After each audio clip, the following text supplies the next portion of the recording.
Hello and welcome to PGurus channel. I'm here in the sunny San Diego city with a very distinguished guest, Aditya Satsangi. Aditya is a good friend of mine. He's also, like me, a fellow VHS member, Virat Hindustan Sangam, and has recently published his first book on Sattology. Now, to understand Sattology, you need to first understand what is mythology. Mythology is something that is not the truth. So he came up and he coined this word, which is that is not mythology, or that is the Satya. That's why Sattology. So Aditya ji, welcome to PGurus channel. Yeah, namaskar and thank you, Sher. Welcome to San Diego.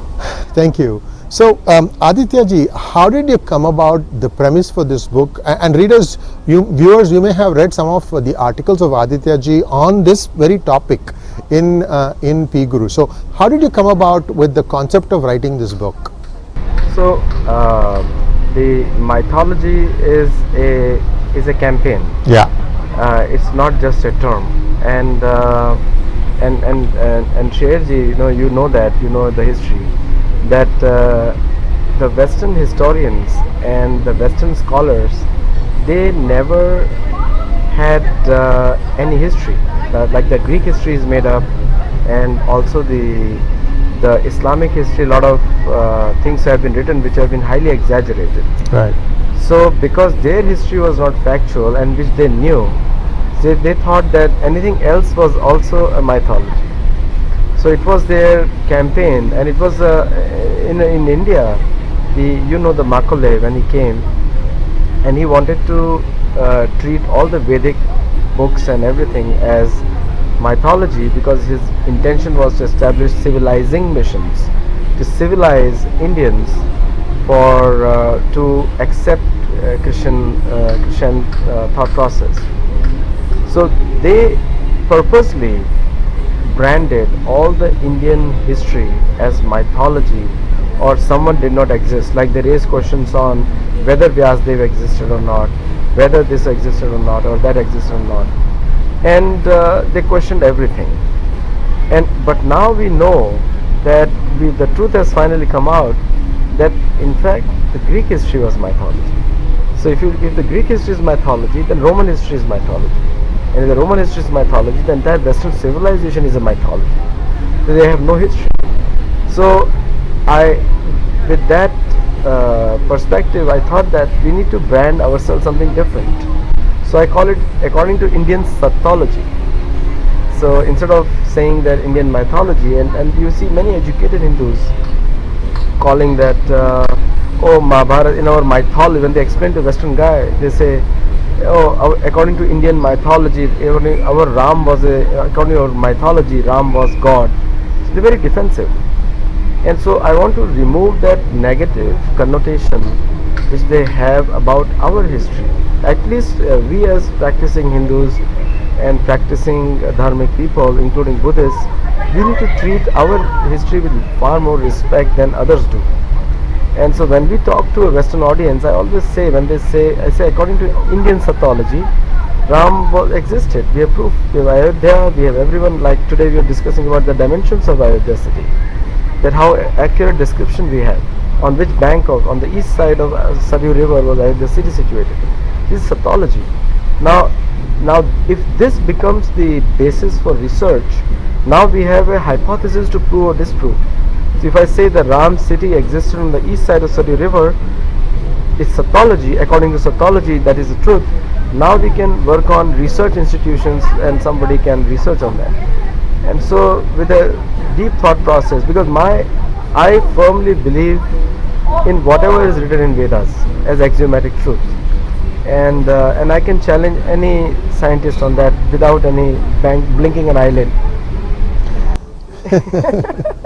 Now, I suppose whoever was objecting to the depiction of Lord Macaulay and then following that Max Muller and so on, that it was itihasa and not mythology, clearly fell on deaf ears. Yeah. And to India's surprise, even when we became independent, Mr. Jawaharlal Nehru, in his infinite wisdom, let's not go there. Yeah, let's not go there.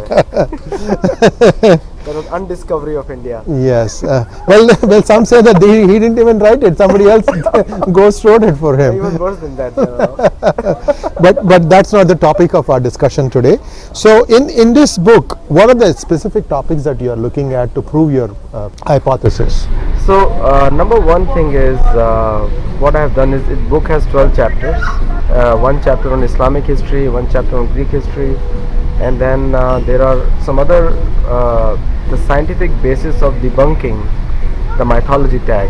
So that's one chapter.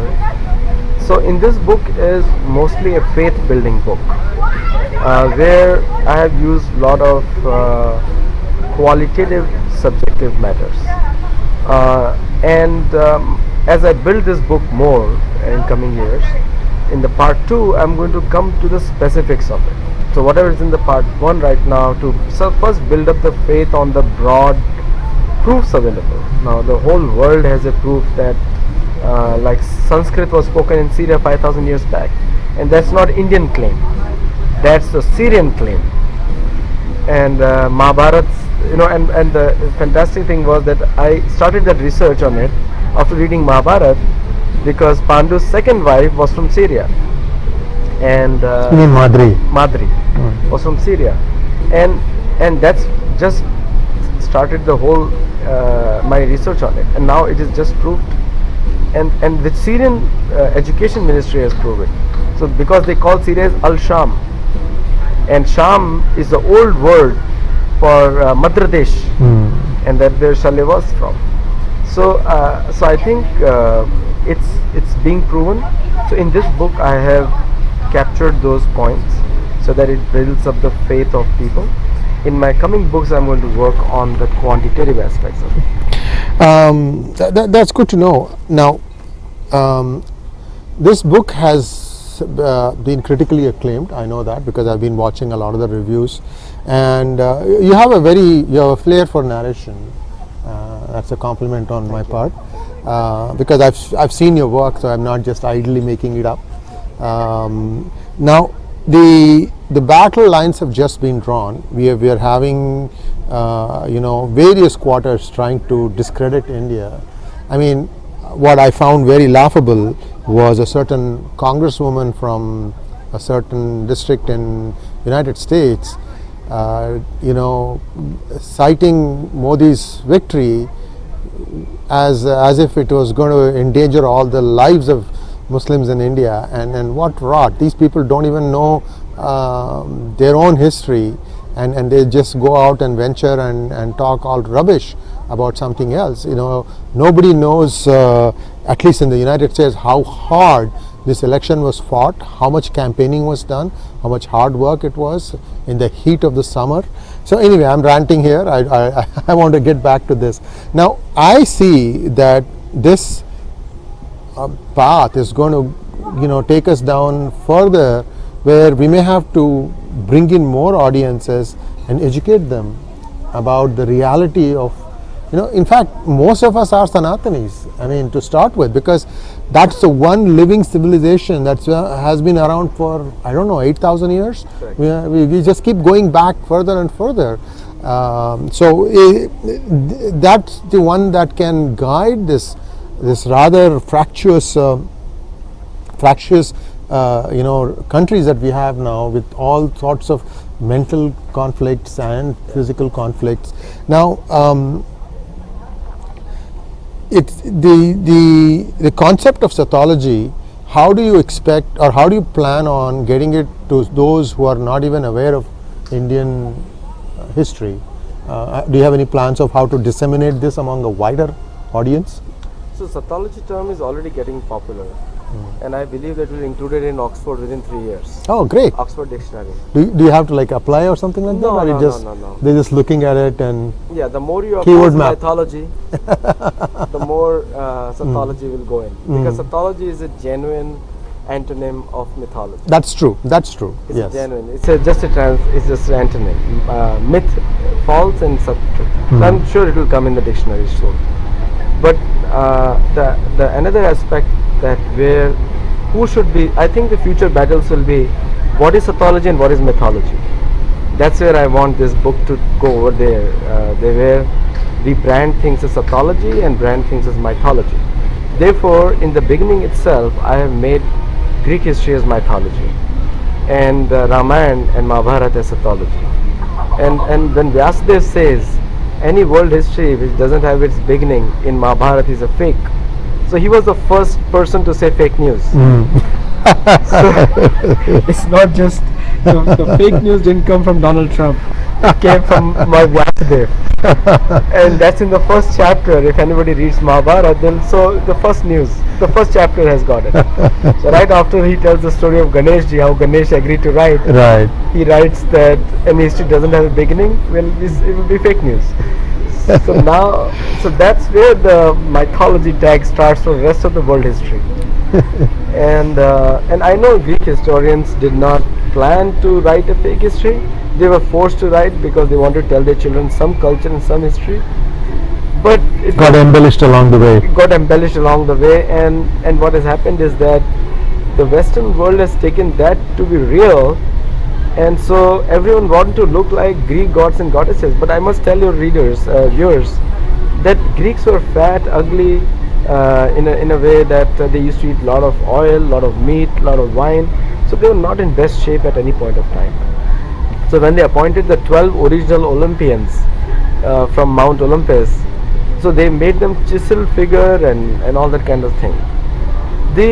Their inspiration came from Shiva, Lord Shiva, because Lord Shiva is the ultimate masculine symbol in this world, and his wife is the ultimate feminine symbol in this world. That means that, even though Lord Shiva is white color, but he has chiseled face, is a strong muscular body, and his wife has, so they took that idea from one of the travelers, and they made all Greeks and goddesses like that, so that the other Greek people can follow them and become like them. And so right now when you meet coconuts and they say, oh, he looks like a Greek god and a Greek goddess, I said, which one? The fictional account or the real one?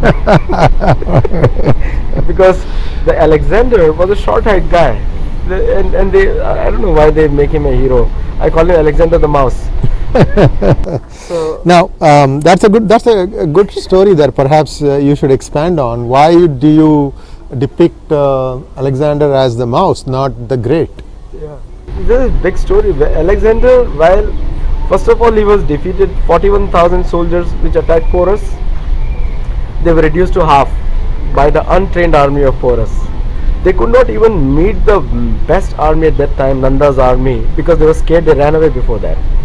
And while going back, they were defeated by a bunch of housewives, and the women fought against them and reduced them to further half. So before he left India, even Afghanistan and Iran was part of India at that time. By the time they crossed the Iran and reached Baghdad, he had only 400 people left, and he died over there at the age of 33 or 34. So he ran as if there was no, like he ran as fast as he could because he thought Porus is following him, and therefore I call him the mouse of Alexander the Mouse. Well, some may say that he could be the mouse of Jerry the Mouse, but that's all right. That's for somebody else to write a book. We'll write it. There's one chapter dedicated to that mouseness. Now, you are quoting this from what sources? So I've done a lot of research. I went to University of Berkeley. I went to Oxford. I make it a point. I went to University of Cambridge Library, and then recently I was in Banaras Hindu University. So I have done my own independent research, and I have relevant quotes of everything. If anyone would like to argue with me, I would love to get onto your TV channel. Well, we can put an open challenge. If anyone does disagree with this depiction of Alexander, I'm sure you have riled up a lot of Greeks who are very proud of their heritage and history. Oh yeah, I so know you one can of them expect at least. you can expect some pushback from there. But be that as it may, it's wonderful meeting you again after so many years, and the takeaway here is that the history has to be told the right way. Correct. And with the new term for Narendra Modi. Let's hope that that will happen sooner rather than later. Yes. Yeah. Yes. Thank you very much, Aditya. Thank you. Namaste.